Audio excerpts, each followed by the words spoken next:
Welcome back. I'm Sinead, defense economist and investor. And if you're wondering why Alex looks a bit strange today, it's because this is not, in fact, Alex with me, who is on vacation, but our first ever guest. So I'd like to welcome Eric Lonergan, a really good friend and someone who moves very seamlessly between kind of global financial markets and big ideas. Eric is a prolific macro hedge fund manager and economist, and the author of many books, including Money, Supercharge Me, and Angrynomics. Relevant for today, a very provocative book that dissects the emotional undercurrents of our economic systems. He has written for the Financial Times, The Economist, for Foreign Affairs, and has a really interesting background in philosophy along with a career in finance. He brings this kind of weird and rare combination of rigorous thinking and real-world market insight, and is known for challenging orthodoxies, whether it's central banking, universal basic income, or the role of emotion in policy. Eric, welcome to the show. Thank you so much for joining us.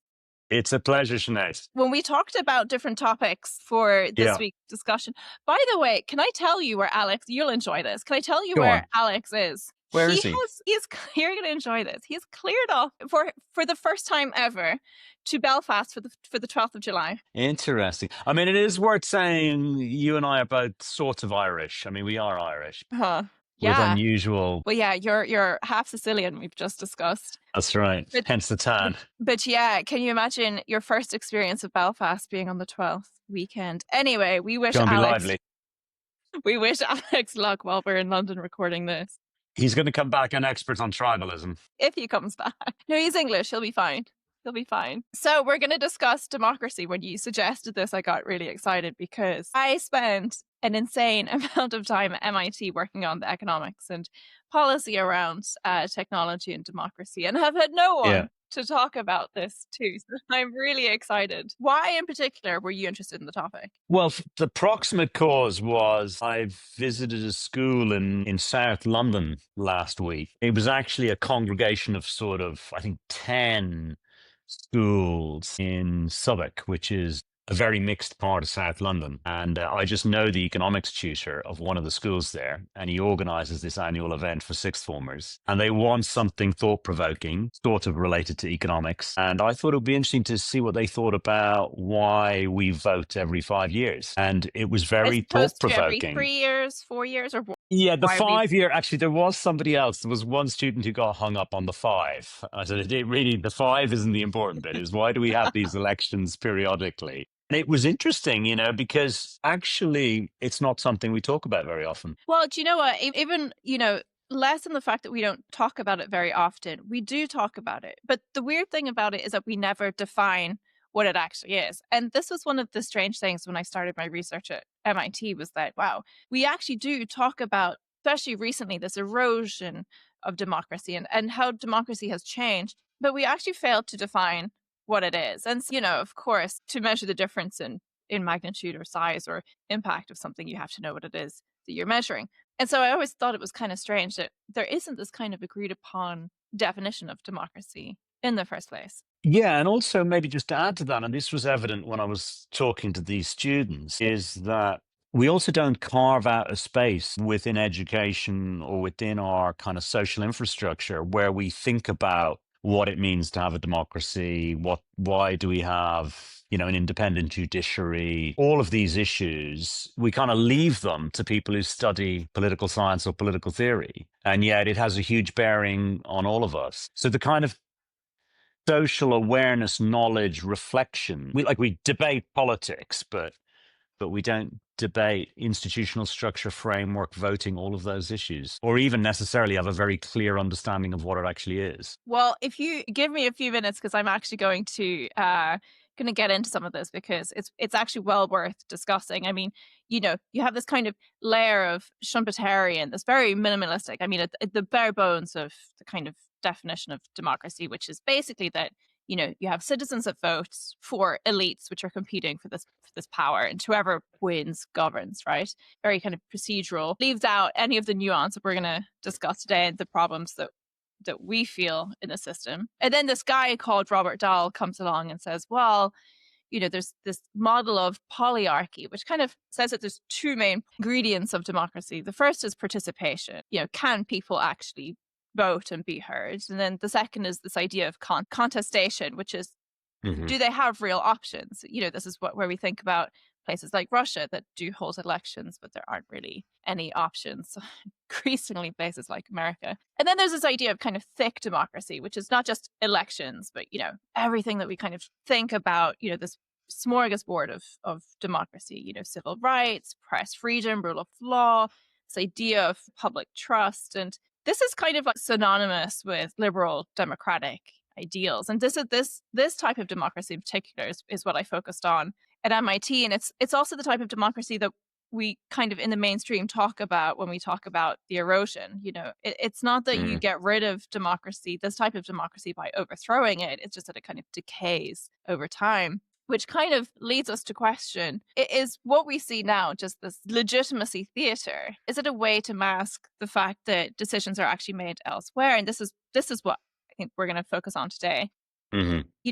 Democracy is less about distributing power, more about providing moral cover, while power is actually concentrating elsewhere in the system. So maybe, Eric, the question is, are we expecting too much from a system that was kind of built for the slower world? And if we think about like unelected technocrats, we'll get into AI and platforms maybe a little bit later, but like, what is left of democratic legitimacy? Don't know if this Yeah. is what you discussed with your high school kids, but like, what are we voting for? So I think, I studied a lot of political science and a lot of political theory and also a lot of economics. And I almost think the most abstract but important function that we're trying to resolve here is actually conflict resolution. So I think if one tries to be clear about the most fundamental problems that we're trying to solve in organized societies, we can then get a clearer sense of whether democracy is succeeding or failing,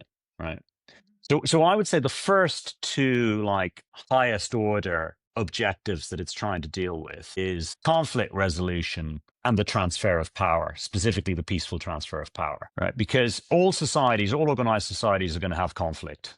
There's a conflict of interest, whether you're coming from a Marxian class structure where you're thinking of the capitalist class versus workers. If you look at it today, you see big divisions within the capitalist owning classes, whether you're technologists or whether you're manufacturers or whether you have monopolies or whatever parts of the economy that you're operating in. There are loads of diverse interest groups that are in conflict. So I think the kind of first fundamental issue of social organization that democracy is trying to tackle is conflict resolution. The second one is both the concentration of power, but also the peaceful transfer of power. I mean, those are two huge problems for any organized society.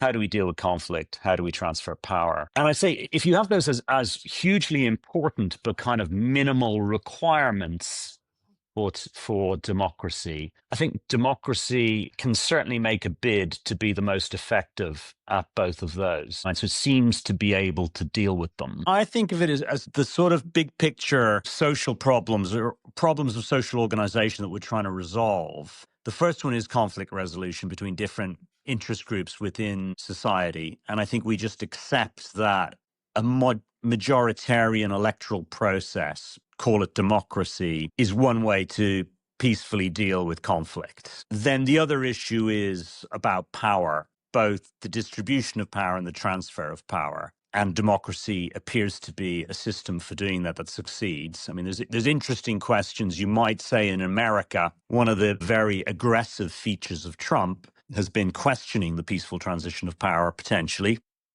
Right. I mean, we saw that with January 6th last time. Yeah. And a kind of threat periodically that one won't accept electoral results. You also saw that arguably around something like the Brexit referendum.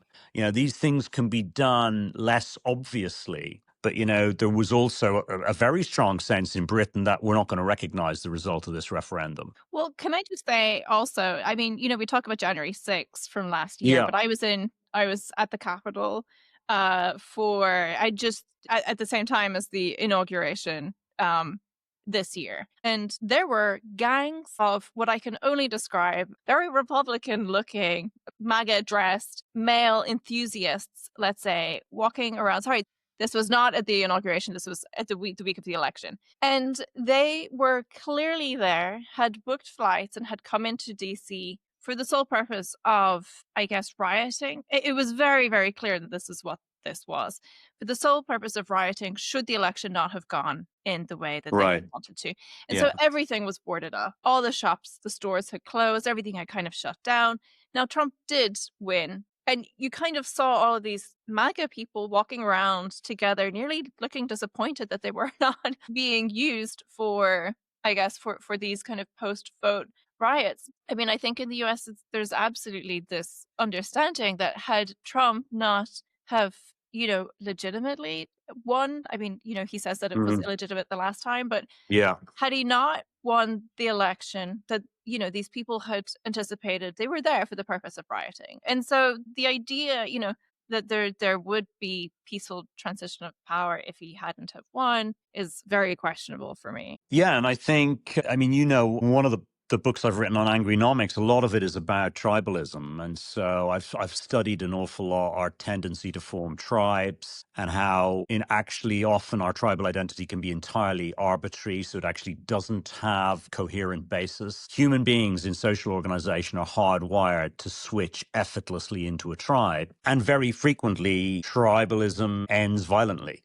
And I would probably say one of the functions of democratic process and electoral process is also trying to resolve that. So that's your violent resolution of tribal antagonism. And yeah, you see that in elections. And I suppose one of the things it's important to be aware of is how easy it is for all of us to behave like that, which is, and we need to be reminded, hang on a minute, the whole point of having the election here is not to win. It's actually to have a peaceful result. It's an alternative to resorting to violence. And this is, really the political science version of the prison experiment. I mean, although there is this kind of moral question I had. Again, I'm in DC, I'm looking at, the Yeah. cost to society, to business of boarding everything up. Everyone leaves the city, the place is empty, everyone's expecting riots, and they don't happen. And one of the kind of big narratives around this is, well, it didn't happen because they got their way. But there's this idea that one side is very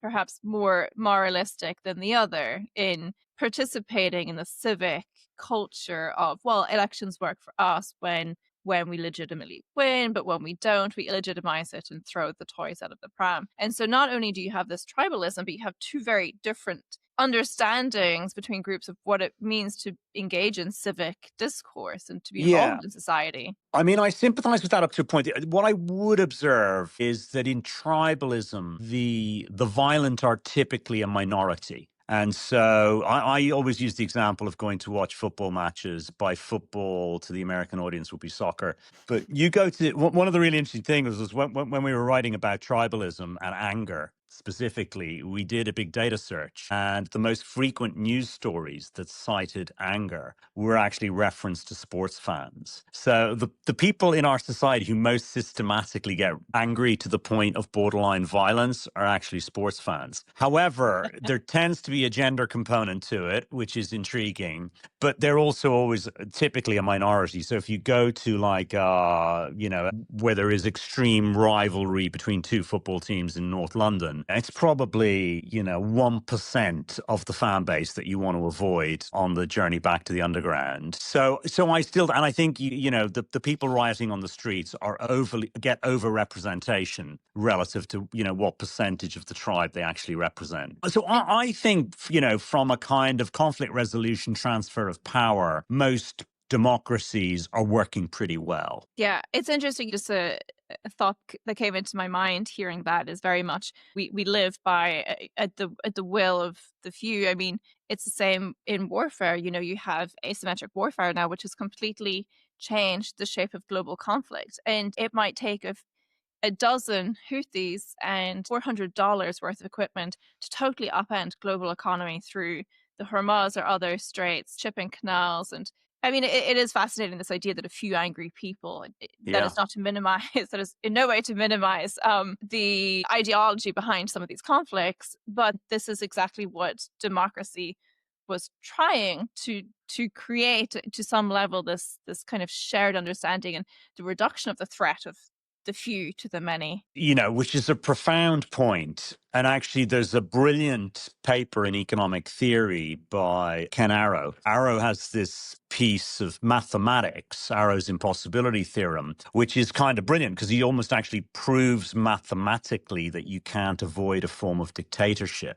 Now, before we all get too pessimistic, but if you think about it, if you think of the American elections as a good example because they're so close, effectively what Arrow is proving is that a very small percentage of the population effectively determines the result. So yeah, if 0.25% of the US electorate changes their view, they determine the result. And that is unavoidable. Now, does that mean we have minority rule? I don't think it's that.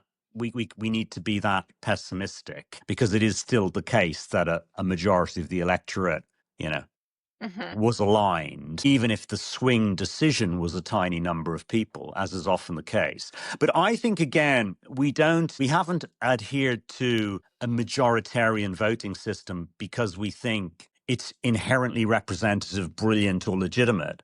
We've just gone, it is the best we have. Like, if you can give me a better alternative, we'd adopt it. So really what we're doing is we're kind of playing a game and going, this is a silly game, but we all agree to accept the result. Yeah, so we're going to get back to Arrow's improbability theorem. I actually spent a week at Oxford, at their mathematical institute there, looking at, for the purpose of voting within the algorithmic structure, because, creating neural nets and whatever requires a pretty good understanding of behavioral voting if you create robotics or whatever. And that is fascinating. And that is kind of where I first came across the mathematical theory behind voting mechanisms, which is way above my pay grade. We'll get back to that, but I want to go back to the idea of power, because you talked about, the transfer of power. I mean, this is one of the biggest questions of our time at the minute. What is power and who has it? And kind of thinking about if democracy is about voice and being able to voice your position, power is much more about leverage. And so you had Max Weber, who kind of defined power as this ability to get what you want, even when others are resisting that. And so it's just about control at the very surface level. But then you had Stephen Lucas, who comes along and kind of complicates this definition somewhat. And he describes 3 dimensions of power, which I think are quite useful. So you have the visible stuff. That's what we've been talking about so far. Yeah. Who wins the elections and who passes the laws. And then you have the hidden stuff. Who sets the agenda and decides what gets debated? I always think about this when I'm writing for the FT or other places, and the editor says, "No, we're not going to cover that story." And I'm like, "Wow, okay, that's not going to be debated this week." And then you have the really deep layer, this kind of ideological power. This is who shapes what and who gets to decide what people believe is even possible. And this is kind of where I think about Peter Thiel and other characters like that kind of come in and out of public discourse and conversation sometimes. Then you had Foucault, who kind of flipped all of this on its head and said, well, power is not just top down. It's actually everywhere. It's, it's not coercive, it's productive. It trains us, it disciplines us, it gets inside us. It's not about who is in charge. It's more about what behaviors are we being incentivized to do and what does the system reward. And this is where it starts to feel very much more of a conversation around capitalism and our mode of exchange of goods. Power is diffused, but concentrated, of course. It's not just in parliaments, it's in your world, Eric, balance sheets. It's my world, algorithms. Think about it, right? Financial actors are now behaving like governments. If a country votes for labor rights, capital exits. We're seeing this at the minute, this idea of higher taxes and will the rich flee. If a government regulates tech, innovation relocates. And that's kind of what I spent many years working on.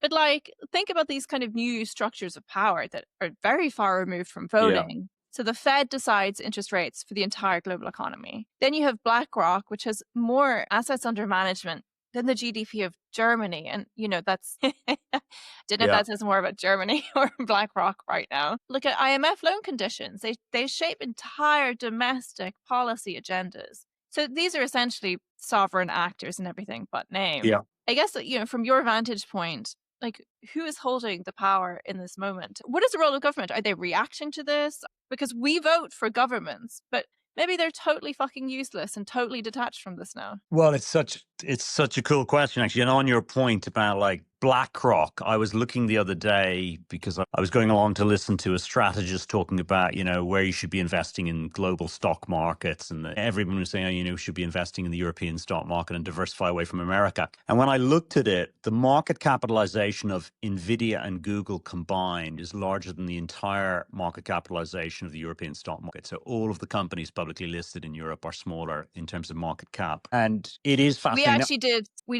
did a great. I say a so-called Of course you did. self-proclaimed great podcast on this in our last podcast. That's just a shameless shout out for people to Shameless listen plug, to that. quite rightly so. So I am very sympathetic to Foucault, and I often think of Foucault as sort of kind of being in the Marxist tradition. But what I like about Foucault is his view of power is much more chaotic and much harder to pin down. But it's worth contrasting the two. So Marx, like, the world is ultimately simple, which is partly what's brilliant about it, because it is a great diagnosis. So he sort of says, because of the way capitalism is organized, there are owners of capital and there are workers. And there's a clear conflict of interest, right? Because we produce a certain amount of output, and you can split that between profits, which go to capital, and wages, which go to workers. And there is a fundamental conflict of interest between the two. And so that is the nature of the battle. And that battle just gets manifest in the political environment between the left and the right. And then there are various ways that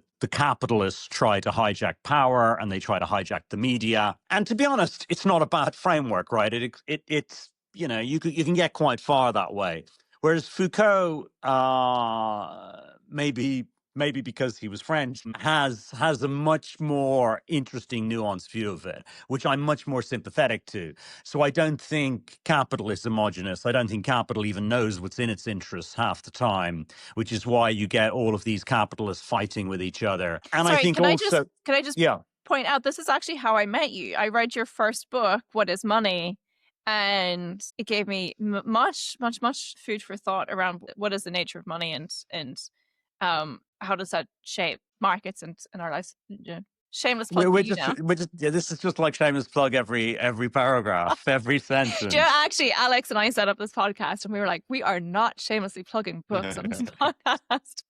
And the minute he leaves, look at what happens. I mean, and I think you described it really well, just to go back to the point about power. I think, so my own perspective on this is I have very much come around to believing that there's an awful lot of wisdom in the American idea of checks and balances, because I think of checks and balances as not having concentrated power, diverse forms of power. And I think you listed a load of them. I mean, and I think this is what defines a democracy, is disperse competing forms of power. So you have interest groups within capital, interest groups within organized labor, interest groups within bureaucracy, the independent judiciary, institutions like the central bank that are independent, the media that can be privately owned, publicly owned, and then the party political systems. And I think all of those, I think power is dispersed. I would also, by the way, add, and this is quite Foucault, my own domain is, I think, which is part of the reason why we're doing a podcast, is I personally think ideas are the most powerful thing of all. So like, if you think of something like, because ideas are like an intellectual virus, like the power of democracy as an idea. I mean, you're talking about a bunch of Greek individuals who've determined the political structure for millennia, back and forth. Or if you think of an idea like a free market economy, which was, I don't know, wherever it started, whether it was a village in China or Dutch agricultural traders, ideas are extraordinarily powerful as kind of coordinating devices within society. But here's an interesting thing that I want to throw out to you is I think one of the challenges of social organization is most of the time we do not want power to be concentrated because it gets abused. Mm-hmm. But in an emergency, you need concentrated power. And I think that's one of the biggest measures of whether a democracy is high functioning, is can you concentrate and delegate power when you need to? Think of something like COVID. You can't have dispersed power and everybody arguing and competing. You literally need suddenly to become centralized, organized, with almost a single individual making decisions of very significant consequence. Or if you think in a financial crisis as well, literally central bankers are getting together with finance ministers over a weekend, making decisions of huge consequence. Yeah, so it's interesting because I remember, again, doing a lot of work on democracy and policy and I had spent most of my life in the US, and this is the first time I had actually tried to engage with the EU at the policy level. And I remember one day, my God, just pulling my hair out and thinking, why in the fuck can I, like, why is nothing happening here? Yeah. Europe. And I remember I was working with a phenomenal guy, former finance minister from Mexico, the architect of the NAFTA agreement. I remember him saying to me, Sinead, chill out. I mean, ideology behind the EU is to slow it down so that you can never have another world war. So, I mean, it was literally created to keep things slow. And it's so interesting because to your point about, well, you wanted to come together very quickly, but you never finished the sentence because you also want it to disband at some stage when that emergency is over. And I think about power in the same way that I think about inflation. Prices might go up temporarily in the face of, I don't know, supply chain shock or insert whatever. When have prices ever come back down again? In the same way, I will say, if you're able to collect and concentrate power very quickly during an emergency, this is famously used by, I say bad state actors, but like everyone. When is that power ever dispersed again? No president is ever going to say, well, do you know, I don't need this additional power anymore. I'm going to give it back freely and willingly. So this is why I think there's so much conspiratorial thinking when it comes to things like COVID and other pandemics, emergencies. People do see it. And it's not a totally unfair interpretation that this is, to a certain degree, a power grabbing experiment. It's, declare a state of emergency and consolidate power. This could be a good juncture at which to introduce the role of technology, because to me, this is like one of the global challenges now. Can I try a hypothesis on you and see what you think? Go for it. So, from what we've just been discussing about that you need dispersed power, then you need centralized power, depending on the problem that you're confronting. If I very much see China's political and economic organization as an attempt to address that dilemma.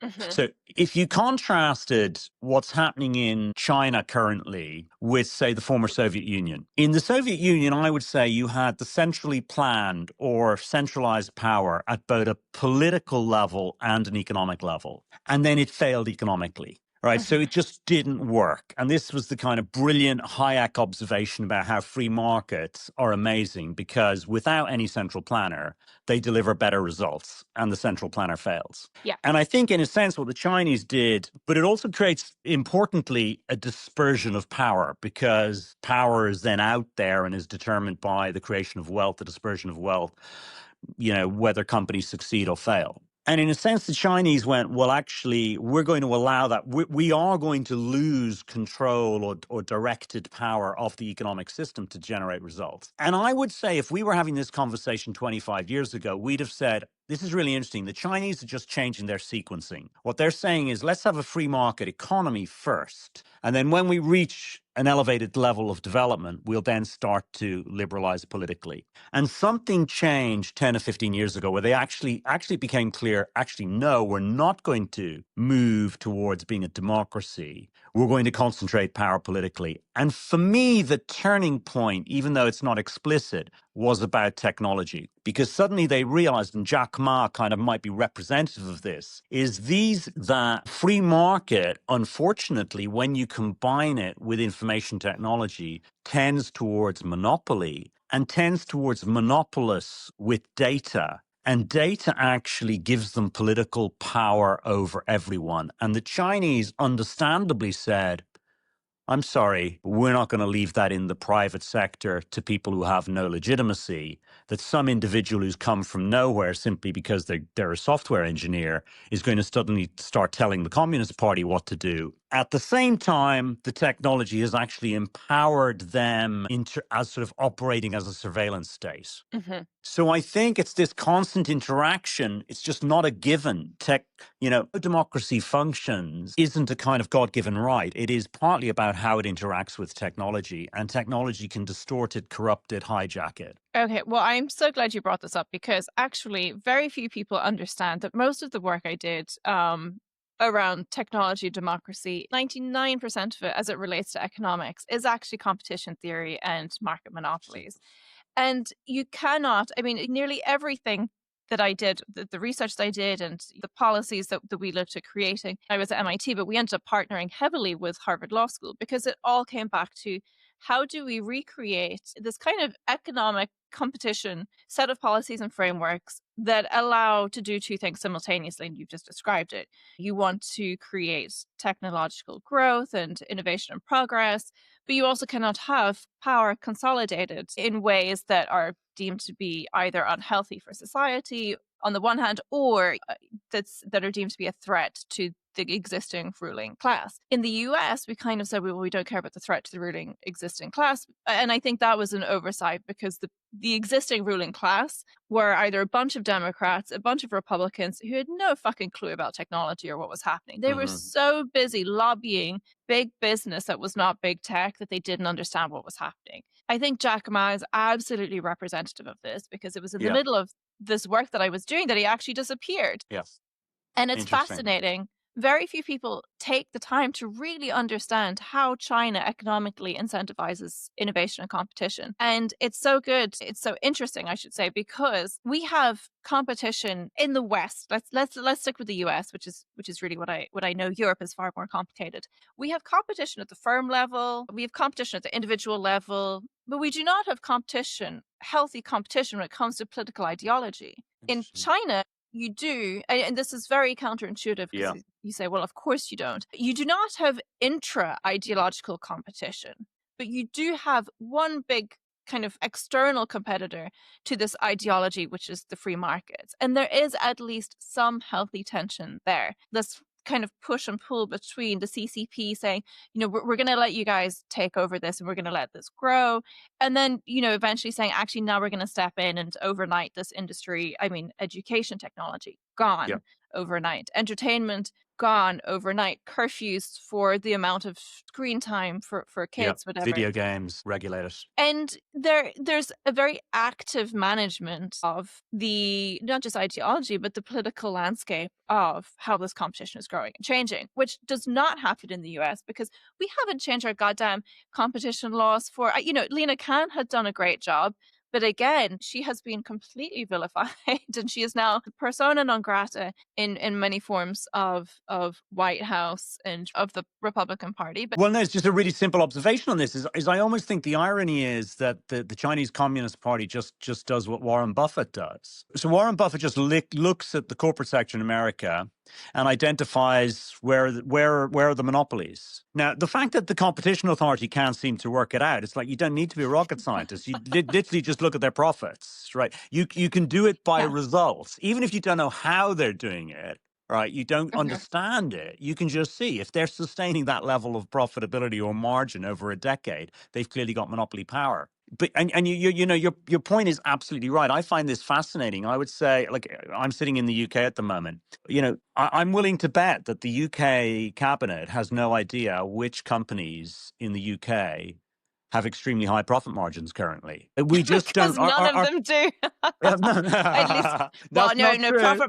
Profit margin is different than market cap. But yes, well, that's that true. was a cheap joke. That was a very cheap joke. But we don't have public discourse kind of about the obvious. And you're right. The irony here is the Chinese are the only ones doing a form of competition authority, which is they're saying you're making too much money. Yeah, and it is interesting because, I mean, for those who do not know the very exciting kind of in 30-second backstory of US competition law, I mean, it all came from the Chicago School of Economics. And the idea that was made, 30 years ago that just fucking stuck was that if it ain't hurting the customer, don't touch it. Yeah. Now, of course, define hurting the customer. That was kind of decided over case law over many decades to mean specifically within the one domain of price. So Amazon is not a monopoly because it offers cheaper pricing for certain products than competitors. Now, like the harms that a company can do at the individual level, the community, societal, national level, ideological level, obviously, go on much further than just price. The inability of the US to change these very specific competition laws. And that really was, Lena Khan came in with a very different economic thought on competition. The reason we're talking about competition being, of course, that, I mean, let's talk about Elon Musk. He has insane control over very large swaths of not only US domestic policy, but look at global foreign policy. Look at what's happening in Ukraine, his ability to turn on and off core military assets. Yeah. So I how mean, do I, we I think would go about further that? than that. I totally agree with you. And I think one of the things I find extraordinary in political culture at the moment in America is take artificial intelligence, which Mhm, obviously poses profound questions for the future of social organization. I don't want to be overly dramatic, but at a minimum. mhm. What I find extraordinary is that you literally have five people. So the CEO of Google, Microsoft, Elon Musk, and Peter Thiel. They're very happy just to go on a podcast and tell you what they think the future of humanity should be, how this should be regulated, what the implications are for the future of work, what the implications are for the future of humanity, when they seem to ignore the most obvious question, which is where on earth did you get the right to determine that?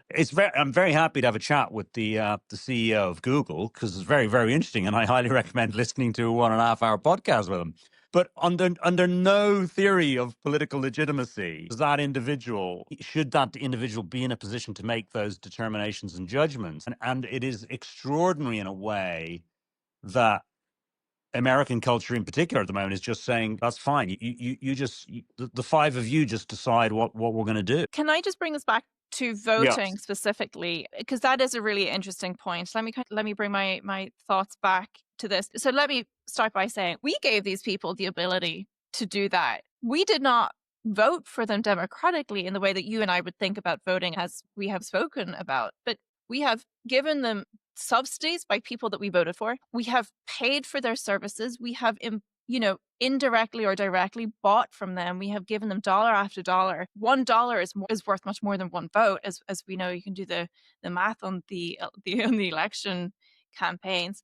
But there is this idea of this growing divide between instrumental voting, where you vote to shape policy, and expressive voting, where you vote to express who you are. This idea of effective polarization, that you're not voting just for something anymore, but you're casting a vote to specifically vote against an idea. And it kind of makes me think about like Peter Thiel, Elon Musk, and the Googles. I mean, let's just look at, in many ways, at the inauguration with Trump. What was more important were the row of tech CEOs Yeah. standing behind him, because I think those were the people we've actually voted in. And how do we stop that? And so it's like, maybe voting doesn't actually make a difference anymore. Maybe the really interesting way that we use effective or expressive voting is by stopping to buy products. Or I always kind of think it's dumb, like, oh, here's a campaign to stop using Amazon, or I walk further to my bookstore to buy it from somewhere else, or I buy from a mom and pop shop so that Jeff Bezos doesn't have his $300 million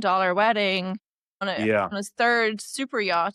But maybe there's something to that. The problem, though, is that requires collective thinking, and it's hard to self-rally against something, these corporations that are much bigger than individuals. And also, when it comes to Elon Musk, very few people are buying his product. He is not powerful because of his direct consumer products in the way Yeah. that Jeff Bezos may be. He's powerful because of government contracts. So Yeah. I cannot stop paying for SpaceX launches. And Yeah. I'm not even going to discuss that because I'm involved in that industry. I would not. I Yeah. think we should have Yeah. SpaceX launches. Yeah. But it's this idea that, well, we kind of did indirectly put them there. How the fuck do we get them out? I mean, it is really interesting. And part of me, I mean, this is sort of a side note, but is relevant. Several weeks ago, I was in Berlin. Germany, I think, is at a really interesting juncture in the context of a lot of what you're talking about, because it's sort of facing an existential crisis from both politically, in terms of the rise of the AfD concentrated in East Germany, obviously with respect to the Ukraine and Russia, now with America kind of signaling that, we're no longer going to provide you with defense cover. And then also has got a huge economic challenge coming from China, which is, they can see it. The tidal wave is about to hit the shore in terms of German industry. Like, one of the things I was very struck by is, almost in Europe, when you talk about industrial policy, they always go, well, why don't we have any of these big tech companies that exist in America? And I'm kind of like, well, actually, you're quite lucky you don't, probably, because if you did, all evidence suggests they'd be hijacking your political system. And this is a kind of very different take on extreme concentration of wealth. I'd never really thought of it like this, because I'd always thought of it as an economist, that, it's better to have a more even distribution of wealth, because, sort of marginal utility and all these other arguments and all the other economic problems you might solve, but it is the impact on your politics that appears to be particularly corrosive. And I don't know. I think, I suppose the bit of optimism I still have is that with respect to America is, the American population has an ability to switch sides pretty quickly and suddenly throw them all out. And the other thing is that the beauty of the capitalist system is it can also surprise you in totally unpredictable ways. And so a business that has a vast market cap and looks like it's taking over the world can disappear. I'm older than you, so I can remember the internet bubble, the last time we had this AI equivalent. And the companies with peak market cap in 99, 2000, some of them went bust. Many of them don't even exist anymore. That's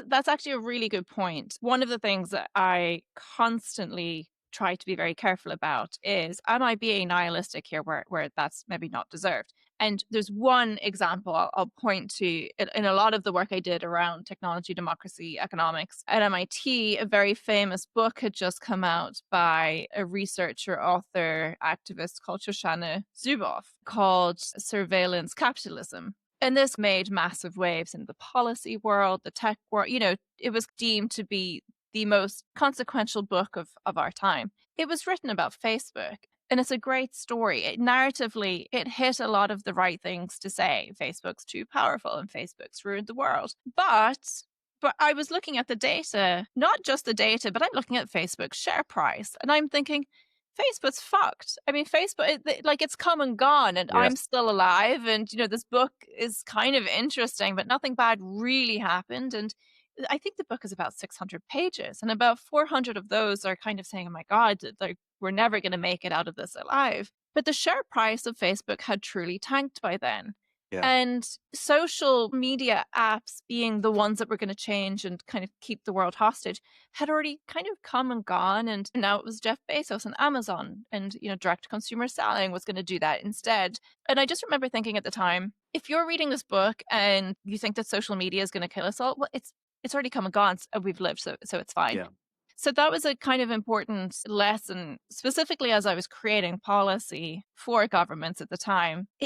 You have to be so careful, because capitalism, the one thing that, Eric, you're a hedge fund manager. The one thing, if there's anything is this. Yeah. The markets change very quickly. Yeah. And if it really is the markets that we're worried about here as the threat to democracy, well, then we're actually potentially even in more trouble, because this is not just Facebook that's killing us. This is the markets, which is this nameless, shapeless, consistently and constantly moving beast that is very, very hard to predict or understand. Yeah, what you're saying really resonates with me. And that is one of the things I've learned through studying markets. I think this point, look, it would not surprise me if an awful lot of what is currently dominant in AI ends up being a commodity, and we discover that trillions and trillions of dollars have been entirely wasted. Again, one of the beautiful things about markets for me is I actually think I studied economics and mathematics, and I think they're going to be about economics and maths. I realize it's social psychology, and the way you get the private sector to do long-term thinking is you create bubbles, right? And so the blue sky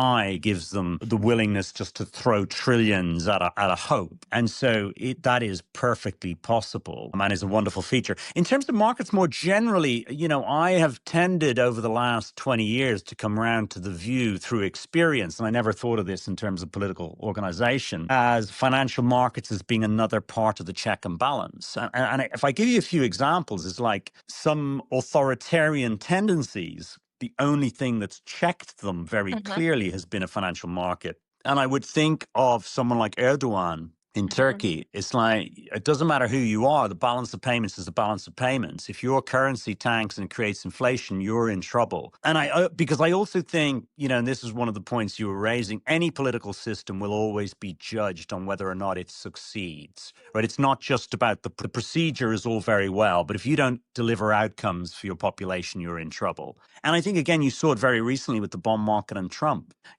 Trump's ability to control virtually all of the political institutions in America have been astonishing. It's amazed me how he's got Congress under control, how he got the legal system under control, if not fully, in neither of those cases, but to an extent that is unprecedented at speed. But he couldn't control the bond market or the currency market. So, yeah, I'm probably a bit of a kind of markets are, in a bizarre way, helping us out at the moment. For sure. I couldn't agree with you more. I have had this conversation for a while that the US politically is in a place that has not been historically. But again, I try not to be completely nihilistic about it. Like, I don't think everything is burning down and everything is going to kind of collapse overnight. And probably the one reason I think that is because the US is massively, massively, I don't want to say controlled by the markets, but that is such a huge part of every part of discourse there. The ability to run businesses Yeah. and to do things and to make profit. And if you think about the individual lobbies, which were, again, coming from competition theory, we really should be looking at lobbies and treating them more as companies. But they were seen for so long to be this very negative thing. Yeah. They might actually be the only thing that's left saving what is already there. This is the stage of the cycle that is like really fucked, shows us how bad things are, that we're like, thank God capitalism is going to save democracy. Well, but it's important. One of the things the term the markets, right, which is what we naturally use, I often think it's clear. If you think of it rather than saying the market, you say our collective beliefs, right? And so, in a way, all I think that's happened is that our collective belief. So if you impose tariffs, right, you can try and argue on Fox News what the consequences are, but the collectively acting hundreds of thousands, if not millions of individuals trading government bonds and currencies, they're actually going to tell you what they think is going to happen. And so you can pretend there isn't any inflation. You can pretend it isn't a tax. You can pretend it doesn't affect growth. Now, and who knows, because we're dealing with a highly uncertain system. But in terms of the probabilities are it's going to cause, it's a bit like the budget deficit.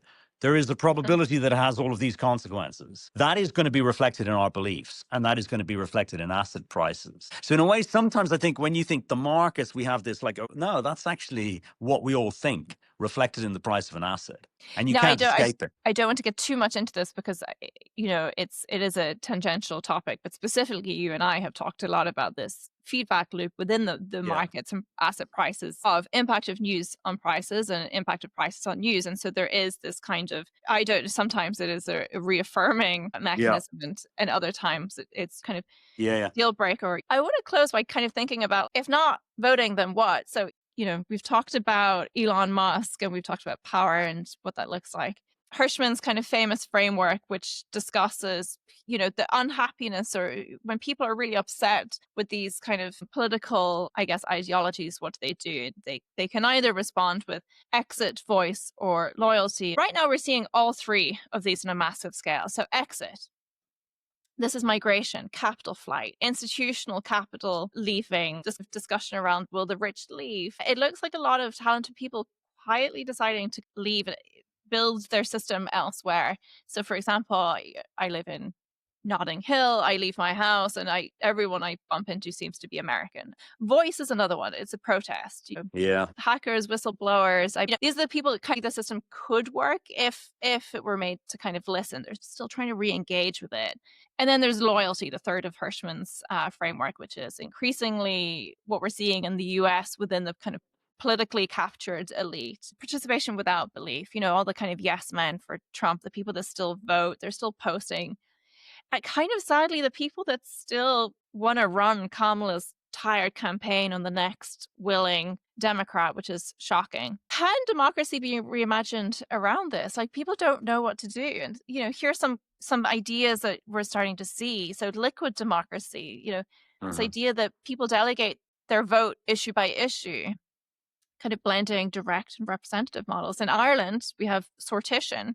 We're starting to see a bit of this. Randomly selecting citizens to serve on councils. I was chosen, I was kind of sub-selected for one randomly, and I don't live there, so no, but it's being piloted in Ireland and places like Belgium. Taiwan, there's a lot of discussion around this, digital platforms to crowdsource legislation and moderation by AI. And then, Chile, interestingly, citizens are given the chance to co-write their constitution. Can you imagine if we did that in the UK? I just keep going back to the submarine or the boat that was called Boaty McBoatface. I'm not sure what kind of a constitution we'd have that way. But let's go back to where we started. You've got these kids in the class. What are you telling them? Like, if not the vote, then what? Or maybe the vote is the best that we have. Is there any good or positive views that you can think of that can show us that this might still work? I must say, I think actually there's an empirical dimension which could give us a modicum of optimism. So when I was on my way to the school, I thought I better do some research, and so I just had a look at, you hear an awful lot about American exceptionalism sort of at the moment, and I just thought let's look at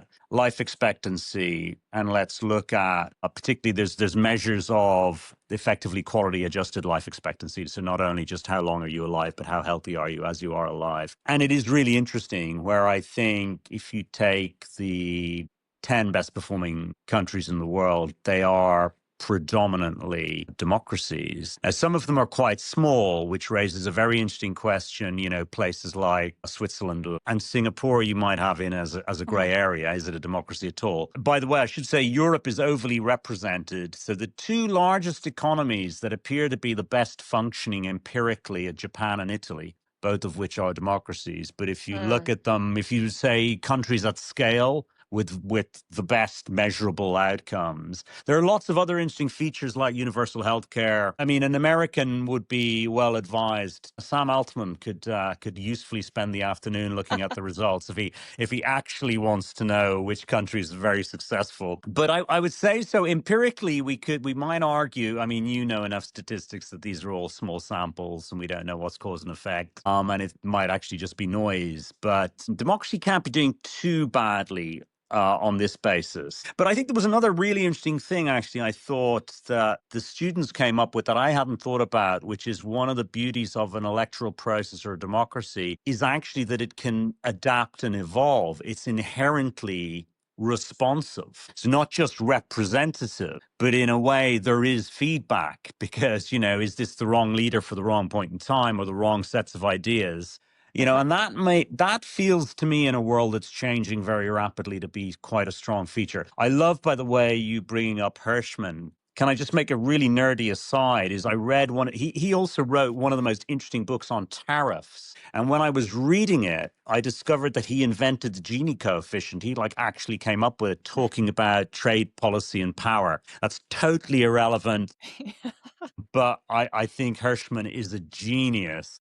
Yeah. I don't know how many books. He didn't write very much, but what he wrote is absolutely brilliant. And maybe just a final thought on what you're saying, about voice, loyalty, and exit. This is the other point about democracy and scale, because we like to think we're just operating in nation states, but we're not.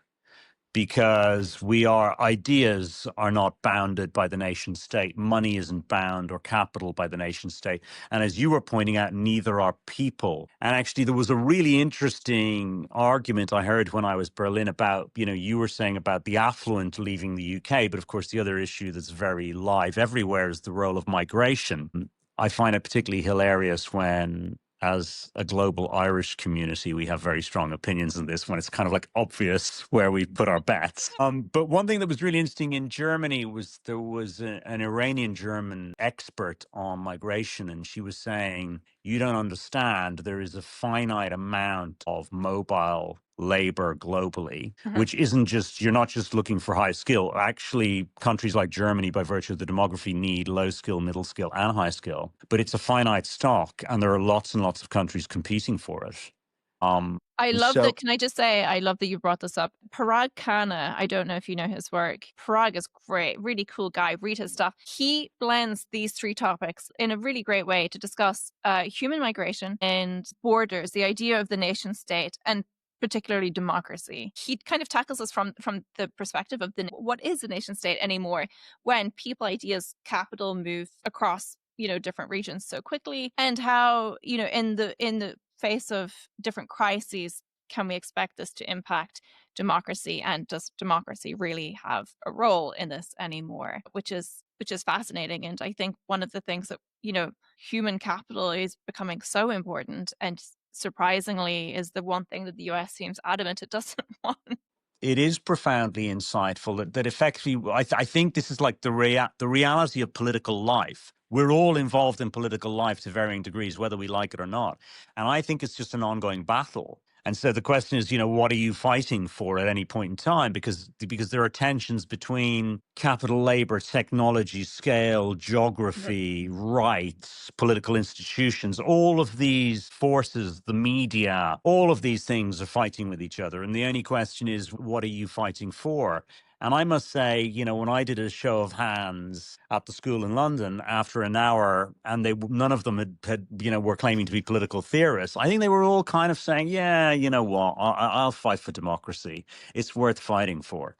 And I think that's probably fair enough, And did they, do young people care anymore? Is this a thing that with climate, and they have a long list of things to be rightfully angry at? Did you get the feeling that they cared? Oh yeah, I mean I did actually, and I should say it was because it was in Southwark and it was 10 different schools. There's a very broad base of backgrounds, um, of young people, and I think they absolutely do care. They're more aware of technology than other generations for obvious reasons. And also, one of the things I think is fascinating about our culture at the moment is a lot of what I would describe as issues of political philosophy have come to the fore.